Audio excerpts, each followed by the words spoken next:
बऱ्याच कपल्सला प्रश्न पडतो की वारंवार ॲबॉर्शन का होतं. बऱ्याचशा स्त्रियांना दुसरा, तिसरा, चौथा महिना, अगदी 5व्या, 6व्या महिन्यात सुद्धा एकदम बाळ चांगलं असतं आणि अचानक बाळाचं हृदय खराब होतं व बाळ काढून टाकावं लागतं किंवा त्यांना ऑटोमॅटिक ॲबॉर्शन होतं.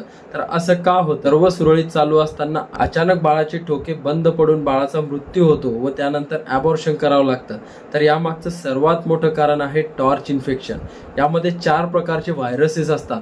यामध्ये मोस्ट कॉमनली रुबेला व्हायरस आणि टॉक्झोप्लाझ्मा गोंडी नावाचा व्हायरस रिस्पॉन्सिबल असतो, जो बाळाला डॅमेज करतो व बाळाचा त्यामुळे मृत्यू होतो. आणि जर हे प्रॉब्लेम तुम्हालाही होत असतील तर यावरती एक सिंपल ब्लडची टेस्ट आहे, याला टॉर्च टेस्ट म्हटले जाते आणि यावरती सिंपल ट्रीटमेंट आहे. अगदी 4, 5, 6 महिने ट्रीटमेंट घेतली की नंतर होणाऱ्या बाळामध्ये असे प्रॉब्लेम्स येत नाही.